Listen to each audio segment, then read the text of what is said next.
number 33, West 58th Street Coalition, Inc. versus the City of New York. Let's just wait, counsel, a moment until our colleagues leave the court.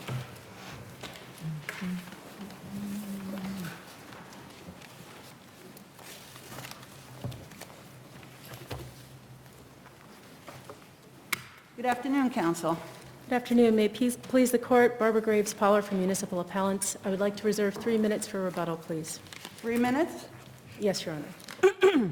The First Department should have dismissed this appeal, which... Excuse me, counsel. I'm so sorry. My apologies, Judge Wilson. Excuse me. Just give Judge Wilson a moment to settle in. My fault. The First Department should have dismissed this appeal, which petitioners lack standing to pursue.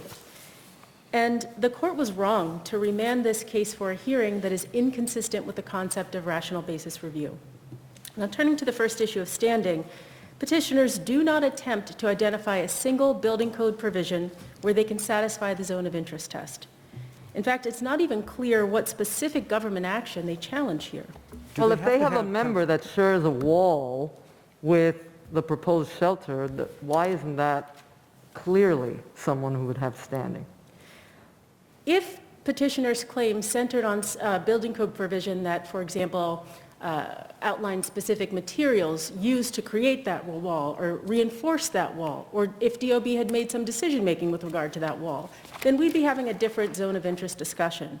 But what petitioners are trying to do here is make themselves the beneficiary of a classification system that is not designed to protect neighbors or have community-wide impact. Do they need standing on a claim-by-claim basis, or would it be sufficient, for example, if they had standing on the nuisance claim, which they end up losing on, but that would give them standing for the suit?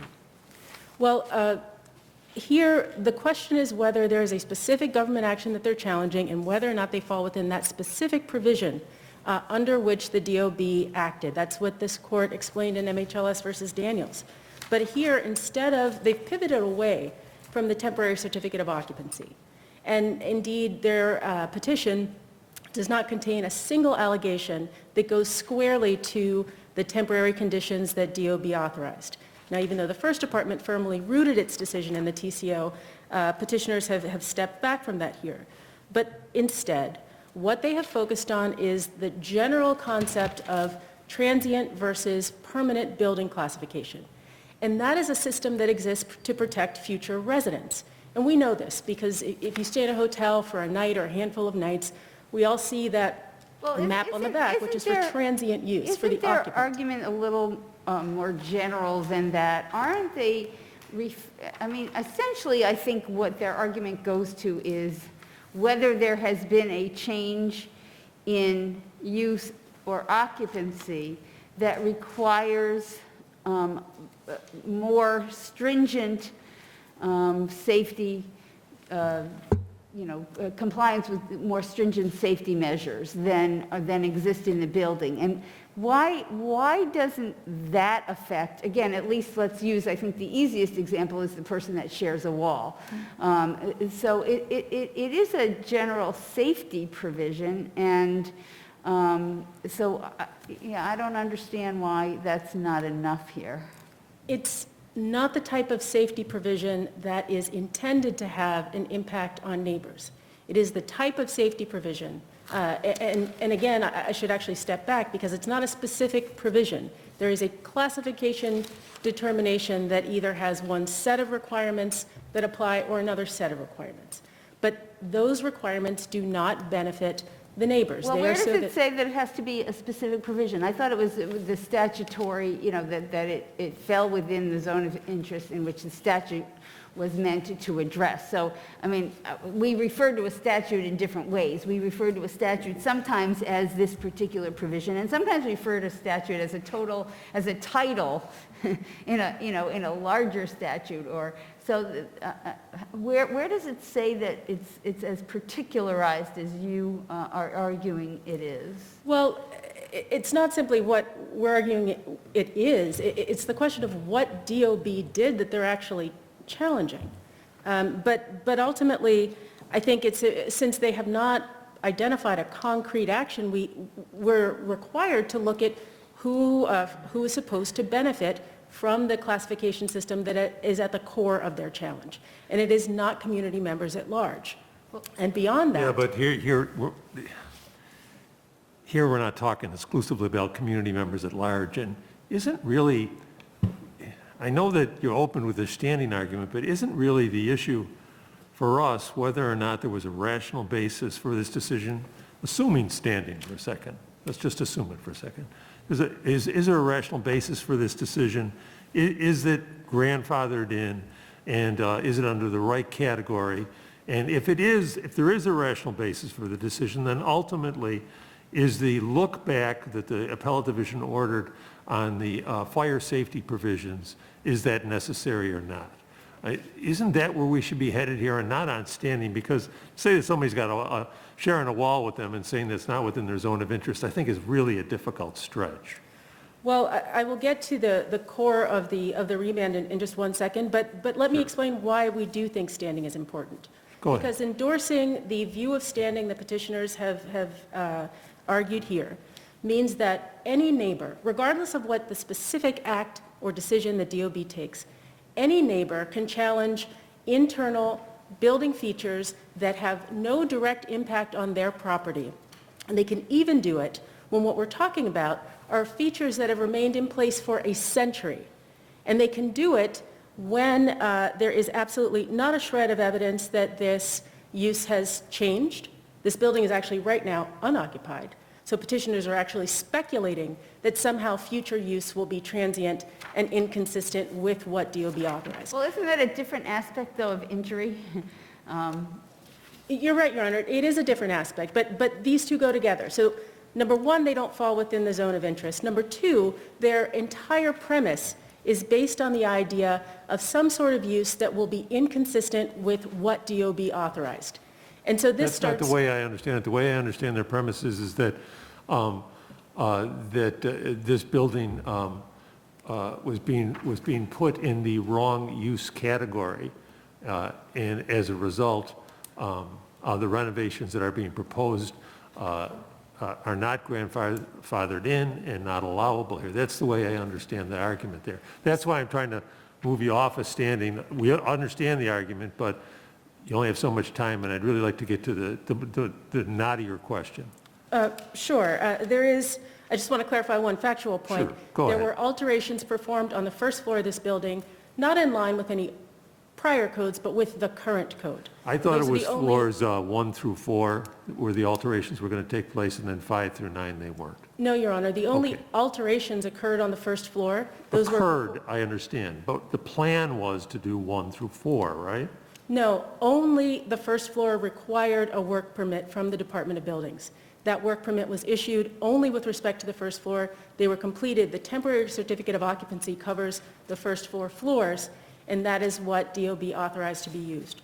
But going to Your Honor's questions about the rational basis for the decision, for the classification decision, that there's a statutory support for this 30-day benchmark for the permanent use designation that DOB applied, and there are abundant facts. We have first the Bray affirmation that explains that employment shelters of this in DHS's experience have a different population. They're receiving a panoply of services on-site, off-site that take more than 30 days to deliver. The West Hab affirmation at 995 of the record also describes those comprehensive services and a system of assessments, internships, job programs that take more than 30 days. We also have the city's Turning the Tide report that describes different types of specialized facilities, and this one is one that will be expected to house individuals for 30 days. So, Counselor, was there any evidence in the record before the agency that contradicts your assertion that this met the 30 days? before the agency? Before the agency? No, there's no evidence of that at all before the agency or in this record. And I'll just underscore And the are those fact. findings of fact that we really can't disturb? I'm sorry, Your Honor, I couldn't- Is the 30 days, is it even in dispute? the 30 days, it's not in dispute. Petitioners, and this is a point the First Department pointed out, petitioners, they foiled hundreds of documents. They've never come up with any shred of evidence that contradicts DHS's affirmation, projection of how this would be used. I see the red light is on, so I'll. Can I is just, indeed. Judge, Yes, would it be Judge all right? Fabian. Thanks. Just one final point. It seems that there was substantial amount of proof, though, in the record challenging the fire safety issue. And both sides had proof on that record, and the appellate division recommended that the fire safety issue go back to Supreme Court for a hearing, right? The court asked if the use of the building would somehow contradict the public safety and welfare provisions that are written into the temporary certificate of occupancy sections of the. Given the way the appellate division framed this, that this is a question of fact, do you say that that's anything that we can touch? I actually, so squarely to Your Honor's question, no, it's not an issue for court to resolve, but I actually will push back and say, I don't think that what the First Department was actually remanding this for was a resolution of fact. What the First Department appears to be remanding for is a judicial determination about whether or not the different avenues that the code gives us for achieving an acceptable level of safety, whether or not that makes sense. It's really an attack on the compliance standard itself. I see. Thank you. Thank you. Counsel? Thank you. Good afternoon, Your Honors, and may it please the Court. My name is Jeremy Honig from Rifkin Radler. I'd respectfully like to reserve 3 minutes for rebuttal. Well, because this is a cross-appeal, counsel, you have your 3 minutes. Thank you, Your Honor. The coalition, I represent the respondents' appellants, the West 58th Street Coalition et al. The coalition is asking the court to require the proposed shelter to comply with modern-day safety standards before it is permitted to open. The court should have granted this relief for 3 reasons. First, the proposed shelter constitutes a change of use. Second, the proposed shelter results in a change of occupancy. And third, the city's determination to apply the grandfathering provision to exempt this building from modern-day safety was irrational, arbitrary, and capricious. There is a change in use for this proposed shelter, and that determination does not hinge upon the transient nature of the residents. The appellate division conflated the 2 issues of use and occupancy in its decision. Use is defined in the building code broadly as the purpose for which a building is occupied or utilized. That is the building code definition. This was a hotel, a transient hotel. This is going to be a homeless shelter. That, under the definition, the very broad definition, is a change of use. Now, if you want to get to a more specific Well, definition... what about Justice Oing's separate concurrence that this isn't actually a homeless shelter? Justice Oing's concurrence was respectfully about the change in occupancy. And he was saying it wasn't a homeless shelter for the purpose of making a distinction between transient and non-transient. For purposes of change of use, that analysis is not relevant and it's not necessary. Well, All that is it really a change of use or a change of users? it's a change of use. And the reason we know it's a change of use, aside from the broad definition that I just gave you, is that there's a zoning resolution. And the zoning resolution has specific use groups that are defined by the city. They're supposed to be interpreted by the city and applied by the city. Aren't they for a completely different purpose? Aren't they for a completely different purpose? They indicate what types of buildings can be in a certain zone as of right? That's not the only purpose of the zoning resolution. The zoning resolution specifically talks about use. What is the building going to be used for? Well, we certainly know that different words can have different meanings in different statutes. And sometimes we look at things like, is there any cross-reference? And what is the purpose of the statute? Are they different? And here, I'm not aware of any cross-reference between the building code and the zoning resolution. Well, what we do know is that the use classification, whatever classification it is, appears on the certificate of occupancy. It is something that the DOB uses for every single building to determine what that use group is. Use group 2, which is what this building was classified as when it was a hotel, specifically excludes community facilities, specifically excludes. And a community facility is defined as a not-for-profit institution with sleeping accommodations. That is what we have here.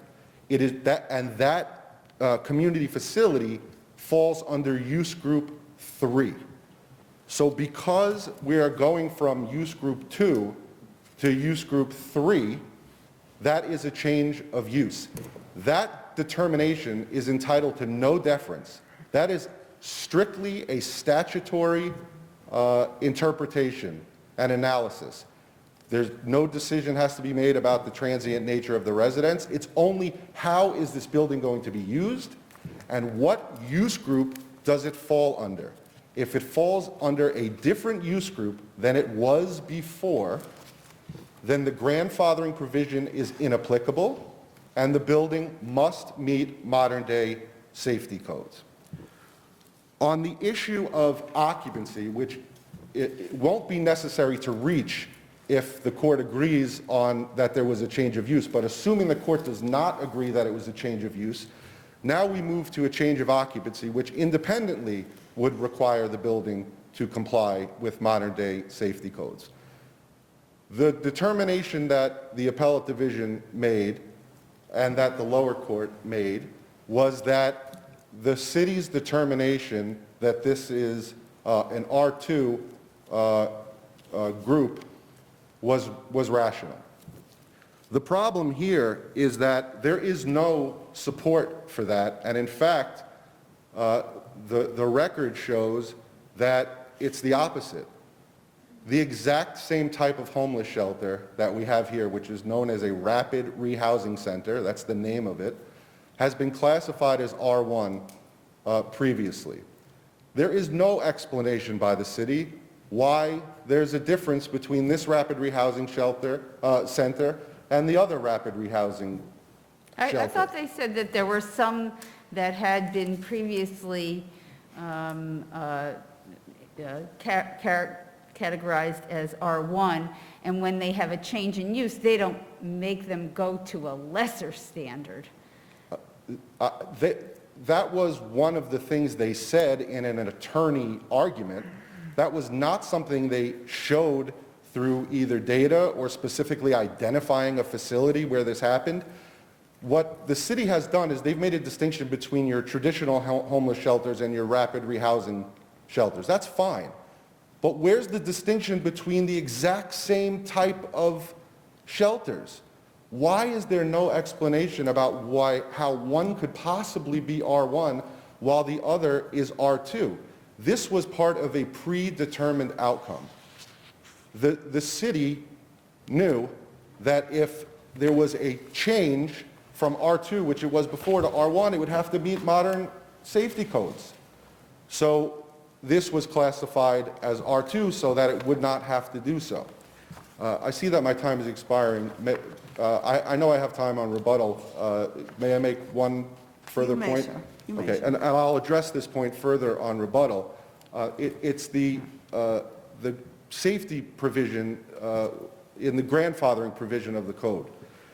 What that requires, the statutory language of the grandfathering provision, which is 27-118 and 27-120 of the administrative code, it requires an analysis that the building, regardless of whether it's code compliant with the old code, cannot endanger public safety and general welfare, or the safety and welfare of the residents. The appellate division did find that there was a question of fact about whether this building in its current condition endangered public safety and welfare, and largely what it relied on was the expert affidavits that we submitted. And these Well, are, let me ask you this, just more generally in Article 78 proceedings, because you would agree with me that these types of hearings are pretty rare in Article 78 proceedings. I would They do- agree. They do occur. But what it seems to me is that here, it's a question of a determination by the agency as to whether it was safe or not, which they are required to make in giving out the temporary CO, and which included enhanced safety measures like these guards, these 24-hour guards, and some increased sprinklers and things like that, versus these experts that you all engaged, and they gave their opinion. And this seems a little different to me than the ordinary hearing in an Article 78, where the purpose isn't to weigh, the courts don't weigh that, the agency weighs that, and unless its determination is irrational, then you don't get a hearing in order to resolve conflicts like that. So I'm a little confused as to why this is appropriate in this context. thank you. Generally speaking, Your Honor, I agree with you that if there were competing expert opinions and the agency deferred to one over the other, I would agree with you that a hearing would not be appropriate. That is not at all what we have here. Well, we have the fire department having no problem with it. What The current fire department. Well, what They didn't raise Well, any objection. If you look at what the fire department actually issued, they issued something called a letter of no objection to the fire plan.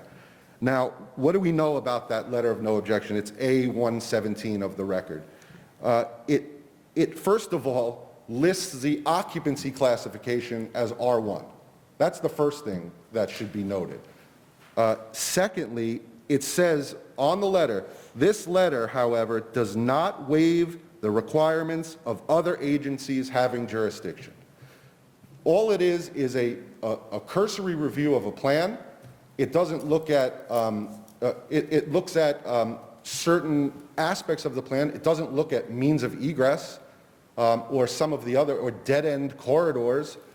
What we have here is not a battle of the experts. What we have here is the city relying upon the issuance of a partial temporary certificate of occupancy that applies only to floors 1 through 4.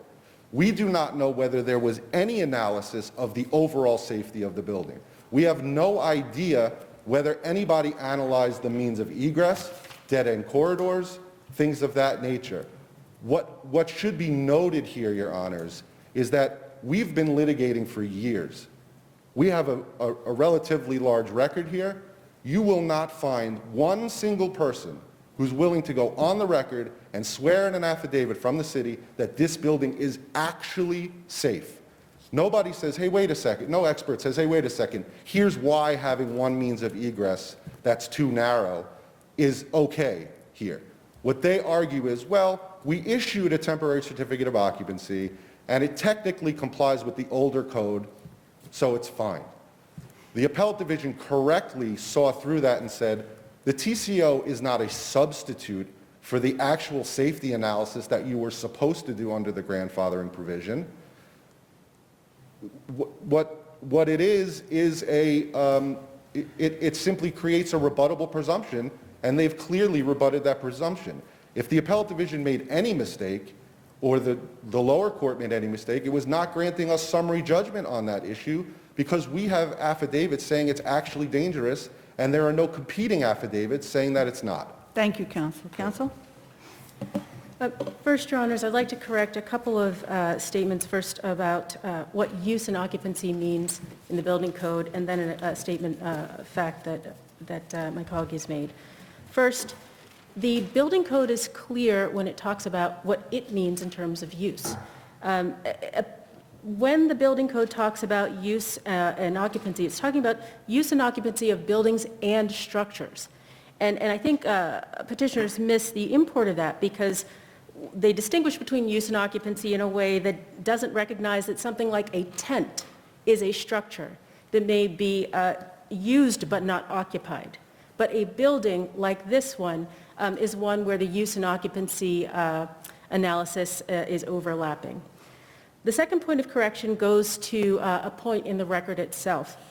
Petitioners take the position that DOB never analyzed safety of egress, for example. And number one, the outcome of that analysis is embodied in the TCO.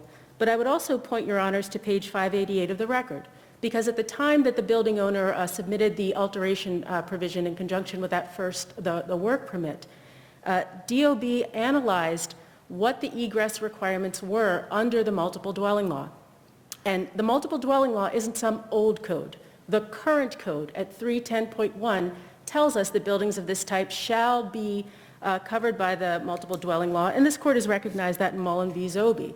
But again, at 588 of the record, DOB analyzed exactly what type of egress would be safe given the building's age, fireproof construction, and mitigation factors that are in place. This is not a zoning case. The zoning use groups are irrelevant to our understanding of what use means in this context. And I would just refer your honors to section 28-103.25 of the building code, where there's no doubt when we want to borrow a zoning resolution definition in the building code does so expressly. But the fundamental error that petitioners seem to be making in the code is that they're staying at this superficial reading of the administrative provisions. When we drill down into Chapter 7, the actual specifics of the code itself, there we find the granular instructions on how to achieve an acceptable level of safety. And I would just refer your honors to 508.1 and 302.1 that give, and 901.19, which give crystal clear instructions on when a portion of a building has to be changed, undergoes a change in use versus the entire structure as a whole. So I see my time is up, and I would just ask, our city is diverse, incredibly so it's not surprising that some members of a community will dislike or be unhappy with a decision that we make to address an urgent problem. But we cannot let a small group of well-resourced neighbors override rational action. So we urge this court to modify the First Department's remand and either dismiss this on standing grounds or deny the petition on the merits. Thank you, Counsel. Counsel? Yes, Your Honors. First, counsel cited to the record for the Alt 1 application that was submitted. What should be noted is that if we're going to rely upon the owner's submission in the Alt 1, remember what the Alt 1 said. The Alt 1 said there's a change in use here, and that change in use requires a new certificate of occupancy. Now, the city pivoted quickly away from that position when they realized the ramifications of what a change in use means. But if we're looking at the Alt 1, that is instructive initially for Why isn't that limited to the restaurant, to the ground floor? Because, otherwise, it seems to me that application would certainly not have been adequate for the entire building. Well, if you look at the Alt 1, it also says that there's work being done on floors cellar through 9. It was only later that they made a distinction between types of work. Certain type of work happening on the first floor versus more quote-unquote minor work happening on the larger floors. That was not a distinction that was made in the Alt 1. The Alt 1 says there's work being done on cellar through 9. That's going to require a change in use. Secondly, So, counsel, specifically, I don't think you've really fleshed it out, so I'm just going to give you the opportunity to do that now. What is the actual change in use you're talking about? the change in... You have people living in the space, a roof over their head. What's the change in use? Well, Your Honor, the change, there's two reasons for the change in use. One is the definition in the building code alone, for the purpose that it's being used. I suppose you could always say that, well, people are sleeping there, so there's no change in use. Well, then there would never be a change in use. There wouldn't be a change in use for a dormitory, which is also excluded from use group 2, and other facilities like that. There is a reason that there were distinctions made in the zoning resolution, which is promulgated by the DOB.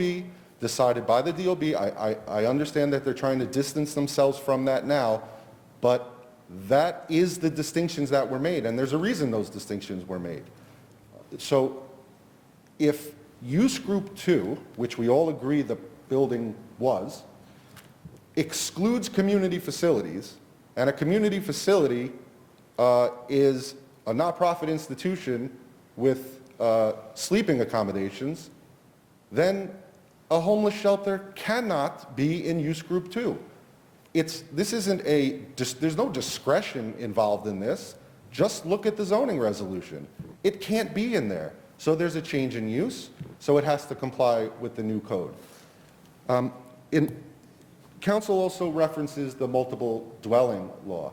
The reason the multiple dwelling law does not apply here specifically to the means of egress is Section 3 sub 5 of the MDL says if there's a local law or ordinance that is more restrictive, then that supersedes the multiple dwelling law. Well, here we have the law saying you have to have more than one means of egress, and the multiple dwelling law says in some cases you can have one means of egress. So clearly it's more restrictive, so the multiple dwelling law does not apply. But even if you wanted to try to apply the multiple dwelling law here, the only way you can have a single means of egress is if you have a automatic sprinkler head in every stair hall or public hall and every hall or passage within an apartment.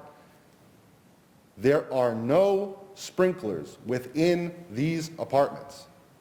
That is not up for debate or dispute. That is an agreed upon fact. So even if you wanted to apply the MDL for that reason, you couldn't have a single means of egress. Finally, I think Are that... they apartments? I'm sorry? Are those rooms apartments?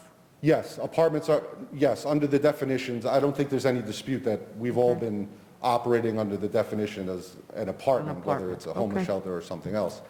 I think it's important, Your Honors, this is not a group of community members challenging trivial defects. We have, the experts here are former high-ranking DOB and DHS members. We have a former FDNY lieutenant who fought the fire in the World Trade Center. And his name is John Bongiorno, and his affidavit is A2083 in the record. And he said that he would never want a fire in this building.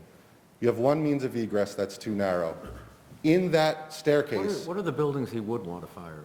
Well, that's a good point. He probably wouldn't want to fight a fire anywhere, although he became a fireman, so I guess there's something that he enjoys about it. But his point was, of course, that this is extremely dangerous in terms of fighting fires. You have the standpipe system, which is the way to connect the water to the hose. A difficulty with that is this building has been around 100 years, right?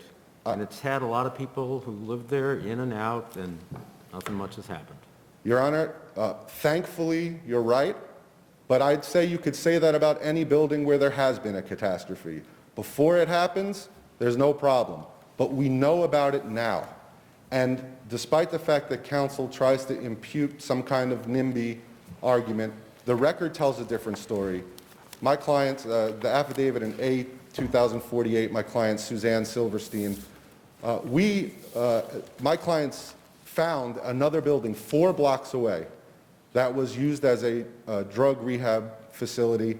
It's zoned correctly. It has multiple means of egress. We spoke with the landlord. The landlord was willing to give a lease to do it. The city wouldn't entertain it. So the argument that my clients don't want a homeless shelter in the neighborhood is, it fails for that reason.